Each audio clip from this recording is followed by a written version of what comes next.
Welcome back to Investing Talk podcast. Today, we're taking a closer look at a name many of you probably recognize, maybe even use, Robinhood. And the big question we're tackling for you, our listener, is pretty simple. Is now actually a good time to buy Robinhood? We're going to unpack that, look at it from different angles, the financials, what the market's doing, recent news, and hopefully help you come to your own conclusion.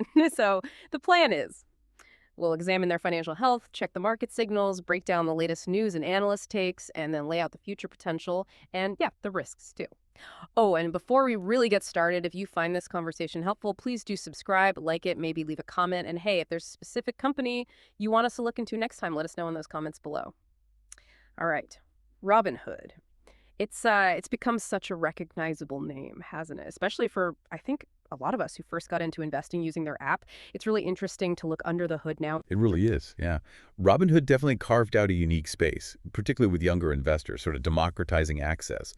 But, to figure out if it's a good buy now, we really need to look past the brand recognition. We have to consider its foundational strengths, sure, but also the very dynamic, very competitive world it operates in. Okay, let's start there then. The foundations. How healthy is Robinhood, financially speaking? What are the numbers actually telling us about the business? Well, what's fascinating here is the turnaround. It's quite remarkable, actually. For the full year 2024, Robinhood reported total revenues of $2.45 billion. Okay. That's a pretty significant jump from $1.99 billion the year before. Wow, yeah. And maybe even more importantly, they swung from a net loss, remember they were losing money, $107 million in 2023, to a net income of $208 million in 2024. That's a huge shift from loss to profit. Exactly. That gives them an 8.5% net profit margin. It really shows they managed to, turn the ship around. Okay, that profitability is key. But what about right now, their current financial state? Is that profit solid, or is there maybe some debt lurking?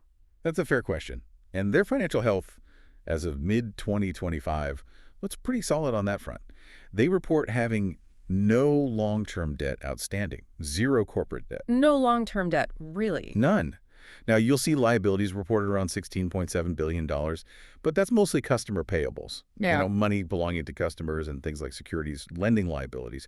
It's not interest-bearing corporate debt in the traditional sense. Got it. So operational stuff, not loans they need to pay back with interest. Precisely. And you combine that with strong cash flow from operations. They generated $735 million in just the first 6 months of 2025. It gives them a lot of flexibility. Okay, so profitable, good cash flow, no long-term corporate debt. That does sound pretty promising on the fundamental side. But in this online trading world, it's so competitive. Who are they really up against, and is that initial edge they had still there? Yeah, that's the million-dollar question, isn't it? Robinhood is definitely still a leader in that app-based, commission-free space. Very popular with millennials, Gen Z. Their strengths, strong brand, easy-to-use interface, and, the network effect of having a large user base. Right. But, and this is a big but, it's incredibly competitive. They've got the big, established players like Charles Schwab, Fidelity breathing down their necks. Yeah, the giants. And other fintechs, too. The thing is, that moat, they have the zero commissions. The mobile app, it's narrowing. Competitors have caught up, offering similar things. So that early advantage isn't so unique anymore. Not really. Their challenge now is proving they can be more than just free trades. Can they become that financial super app they talk about? That's the key. Makes sense. Okay, so financials look surprisingly solid, but the competitive moat is shrinking. Let's shift to the market. How is the stock actually doing? What's the price action and sentiment telling us? Right, the market's view. So as of mid-September 2025, the stock's been trading in a range, roughly $102 to $108 over the past month. It did touch a high near $120. Okay. Looking at the chart, you see support, sort of a floor around the $100 to $104 level, and resistance, a ceiling, seems to be in that $118 to $120 area. And the trend, bullish, bearish. Well, the good news for the bulls, people optimistic about the stock, is that the price is currently above both its 50-day and 200-day moving averages. Ah, okay. Which, typically suggests a bullish trend, at least in the intermediate to longer term. All right. Positive trend signals. Anything else standing out on the technical side? Like momentum? Yeah, momentum looks fairly strong. The RSI, the Relative Strength Index, is sitting near 62. 62. Is that good or bad? It means the stock has had a good run. Buyers are interested. It suggests it's maybe slightly overbought, getting a little hot, but not yet in extreme territory where you'd strongly expect a pullback. Okay. But, and this is important, implied volatility is high compared to its peers, Uh, meaning the market expects bigger price swings, more chop in the near term. So, could be a bumpy ride day to day. got it. Volatility. Okay, now what about the news? The chatter, analyst opinions? Feels like Robinhood is always in the headlines for something. It often is. Yeah. And September 2025 had a notable event. The stock jumped 2.4% one day. Why was that? It was after an analyst at Mizuho raised their price target pretty significantly from $120 up to $145. Wow, that's a big hike. It is. And it wasn't totally out of the blue. It followed other target increases back in July and August from firms like Piper Sandler, KeyCorp, Keefe, Breett Woods, Cantor Fitzgerald. Several rated it overweight, which is basically a buy recommendation. So a string of upgrades then. Yeah, and the stock actually outperformed the broader market, the S&P 500, and the finance sector in September. It was up about 3.2% for the month. Okay, that's a lot of positive analyst attention. What's driving that optimism specifically? Is it just the financials or something else? It seems to be a mix. Part of it is this perceived momentum, the stock doing well. But also, Robinhood's been making moves. They announced plans for international expansion, added some new crypto assets. Those were received pretty well. Right. And then there was the Hood Summit back in August. They unveiled a bunch of new features, Robinhood Social, AI-powered indicators, more futures, and crypto trading, really pushing that financial super app idea. Ah, the super app again, trying to build out the platform. Exactly. That generated a lot of new excitement around their products. Okay, so positive news, analyst upgrades, new features. Seems like a lot going for it. But is it all positive? You mentioned Mizuho's big upgrade, but what's the overall analyst feeling? And what about, say, insiders? That's the crucial counterpoint. Yes, some splashy upgrades, but the overall analyst consensus as of September is still more cautious. It's generally a hold. A hold, okay. Not a strong buy then overall. Right. And the median price targets from analysts are mostly still hovering in that $110 to $120 range, closer to where it's been trading, not way up at $145. Interesting difference there. Yeah. And social media buzz is high, but sentiment is very mixed, not universally positive. And critically, insider activity. While one executive, the CFO, reported vesting some stock units, basically getting shares as part of pay.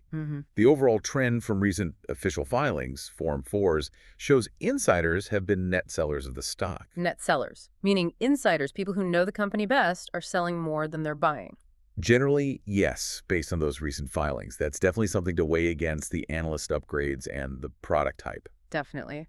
Okay, so strong points, but real areas of caution too. Let's look ahead then. What could push the stock higher at the catalysts? And maybe more importantly, what are the big risks we need to keep an eye on? Sure.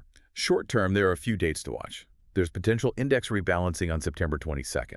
If Robinhood gets included or its weighting increases in major indexes, funds tracking those indexes would have to buy shares. Ah, forced buying pressure. Oh. Okay. Then, Q3 earnings on October 8th. That'll be huge. The market's expecting pretty significant year-over-year growth, so they'll need to deliver. High expectations there. Definitely.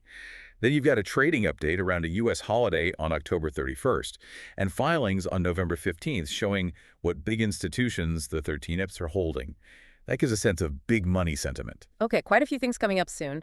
What about the longer-term view, beyond the next few months? Longer term, the big potential drivers are things like successful international expansion. Can they replicate their U.S. success abroad? That's a big unknown.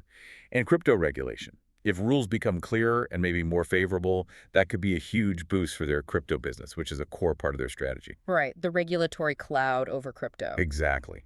Plus, there are always rumors swirling. M&A, maybe they buy someone or get bought. More crypto products like direct wallets, AI partnerships, social investing features.